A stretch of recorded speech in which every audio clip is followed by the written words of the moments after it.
Selamat siang, saya ucapkan kepada Anda sekalian, dimanapun Anda berada.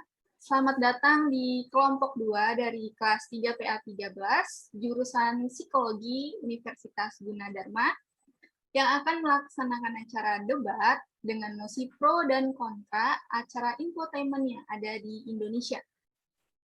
Acara ini dilakukan guna memenuhi tugas sosiologi dengan dosen pengampu Ibu Nurul Huda. Sebelumnya saya akan memperkenalkan setiap anggota tim dari tim pro dan tim kontra. Pertama, saya akan memperkenalkan dari tim pro, ada Amalia Permata Alam, ada Clarissa Nadia Fasya, dan ada Fani Widya. Lalu yang akan menjadi lawan debat mereka yaitu tim kontra, ada Rusda Salsabila, Sanela Inaya, dan Yesi Agustina. Sebelum acara dilaksanakan, perkenankan saya memperkenalkan diri saya sebagai moderator. Nama saya Bernadetta Neni Borugultom, yang akan mulai membacakan nosi yang ada. Saat ini, masyarakat di Indonesia banyak memperdebatkan manfaat dari acara infotainment. Bagaimana pendapat dari tim pro dan tim kontra mengenai hal ini? Mari kita mulai dari tim pro. Silakan pembicara satu dari tim pro untuk menyampaikan pendapat Anda dengan waktu yang akan terbatas. Silakan. Baik, terima kasih. Saya dari tim pro akan menyampaikan pendapat terlebih dahulu.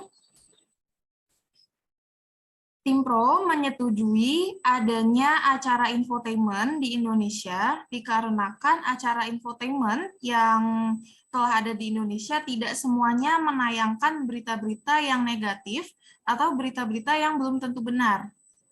Misalnya, baru-baru ini kita ketahui bahwa Chico Jericho, seorang aktor, mengidap penyakit yang dinamakan sepsis.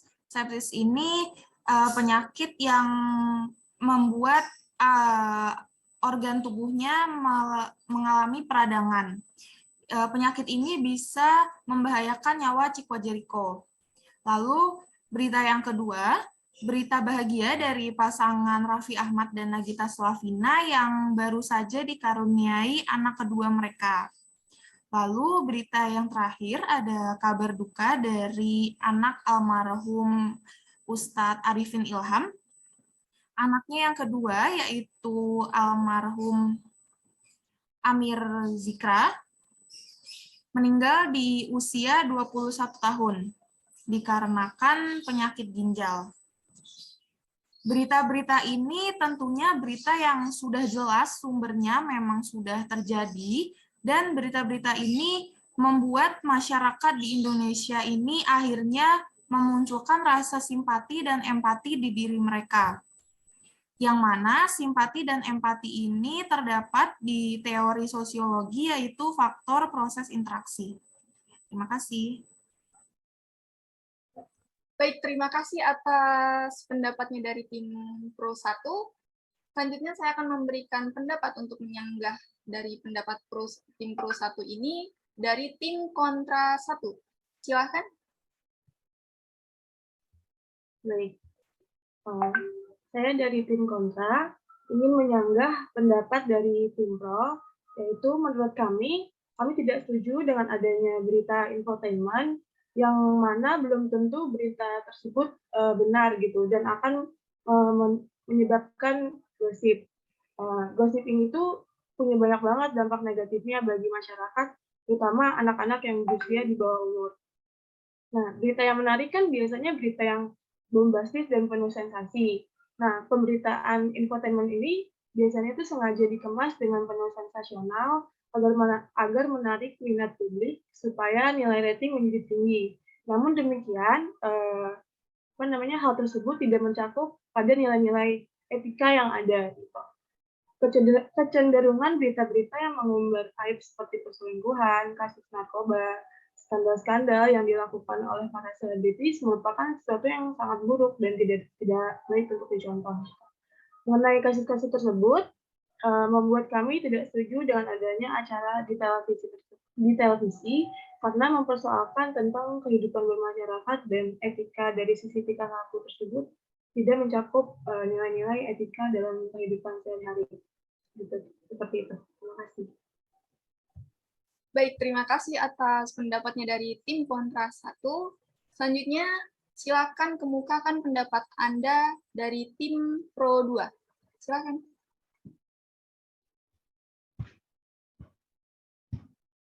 Baik, betul sekali. Saya sangat setuju apa yang dibicarakan oleh pembicara 1 dari tim pro. Dalam buku pengantar sosiologi yang saya baca, milik Surjano Sukanto, dalam faktor proses interaksi terdapat 2 hal, yaitu simpati dan empati. Dalam media sosial milik salah satu acara infotainment, mereka mengunggah foto almarhum Amir dan banyak orang-orang yang ikut berbelasungkawa dan mendoakan atas kepergian almarhum melalui kolom komentar unggahan tersebut. Banyak orang yang mencari akun Instagram almarhum. Lalu begitu melihat bahwa ada akun Instagram sang istri, banyak sekali orang yang berbelasungkawa dan mendoakan sang almarhum melalui kolom komentar unggahan sang istri.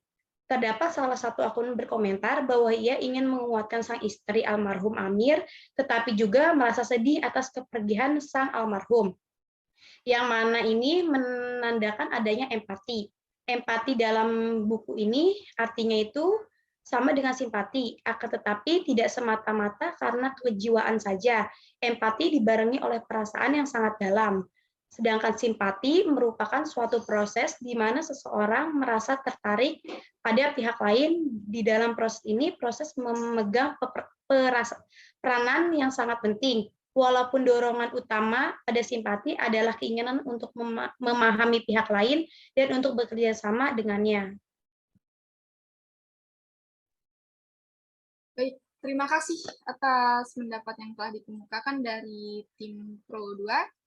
Silakan kepada tim Kontra 2 untuk menyampaikan pendapat Anda. Ya, baik.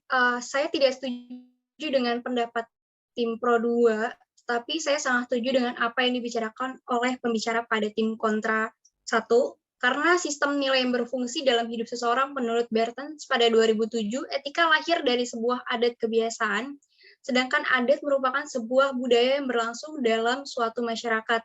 Maka etika bersifat dinamis. Nah, pemberitaan infotainment yang sering mengumbar aib, menceritakan kejelekan orang lain, apabila ditayangkan terus-menerus akan menjadi sebuah kebiasaan yang mempengaruhi etika yang ada dalam masyarakat.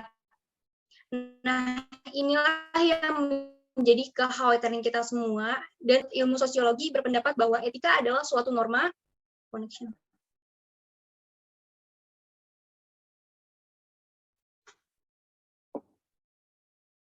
Etika adalah suatu norma atau aturan yang dipakai sebagai pedoman dalam berperilaku di masyarakat bagi seseorang terkait dengan sifat baik dan buruk. Ada juga yang menyebutkan pengertian etika adalah suatu ilmu tentang kesusilaan dan perilaku manusia di dalam pergaulannya dengan sesama yang menyangkut prinsip dan aturan-aturan tentang tingkah laku yang benar. Dengan kata lain, etika adalah kewajiban dan tanggung jawab moral setiap orang dalam berperilaku di masyarakat. Baik, terima kasih untuk pendapatnya dari tim Kontra 2. Selanjutnya saya akan memberikan kesempatan untuk menyanggah atau memberikan pendapat dari tim Pro 3. Silakan. Baik, seperti yang dikatakan tadi oleh pembicara 1 dan pembicara 2, tim kami menyetujui adanya acara infotainment di Indonesia karena tidak semua pemberitaan itu mengandung unsur negatif. Terdapat berita nyata yang di dalamnya terjadi proses interaksi. Khususnya dalam faktor proses interaksi yaitu simpati dan empati. Dalam pemberitaan almarhum Amir, banyak doa yang mengalir. Doa merupakan suatu hal yang positif. Jadi kami mendukung adanya acara infotainment karena masih ada hal positif yang dapat kita lihat dari kejadian ini. Hal negatif yang ada itu tergantung pada bagaimana individu menyikapinya. Baik dan buruknya acara tersebut tetap ada di tangan Anda. Bijak dan pintar-pintarlah dalam menanggapi berita yang bermunculan. Terima kasih. Baik, bijak-bijaklah. Terima kasih untuk pendapat dari tim Pro 3. Selanjutnya, silakan kemukakan pendapat Anda dari tim Kontra 3 dengan waktu yang akan saya batasi. Silakan. Baik, menurut tim kontra, tidak sepantasnya bila media massa menayangkan berita atau gosip negatif di televisi. Karena sebagai industri media infotainment perlu memperhatikan nasib rakyat yang menjadi sasaran program informasinya. Usaha mengejar keuntungan tidak selamanya harus relevan dengan penghancur etika bagi anak bangsa. Acara-acara infotainment yang memberikan hal-hal atau perilaku negatif para artis sebaiknya dikurangi, karena merupakan sebuah contoh yang tidak baik untuk ditampilkan. Hal tersebut berdampak pada anak-anak yang melihat acara gosip, menjadi terpengaruh dan bisa jadi mereka menirukan perilaku negatif tersebut. Seharusnya orang tua juga mengontrol dan mengawasi anaknya dalam menonton acara di televisi. Jadi pada intinya etika adalah suatu aturan yang lahir dari kebiasaan dan dianggap sebagai ukuran nilai untuk menyebutkan sesuatu yang pantas atau tidak pantas. Bisa juga untuk menilai apakah suatu tersebut baik atau tidak. Maka dari itu, keberadaan etika sangat penting untuk dipahami dan diterapkan dalam kehidupan sehari-hari. Baik, keberadaan etika sangat penting untuk dipahami. Terima kasih untuk pendapatnya dari tim Kontra 3, dan terima kasih untuk semua tim yang sudah menyampaikan pendapat kalian. Maka dari itu, saya telah menyimpulkan acara debat ini telah selesai. Penilaian akan kami serahkan kepada dosen pengampu sosiologi, yaitu Ibu Nurul Huda.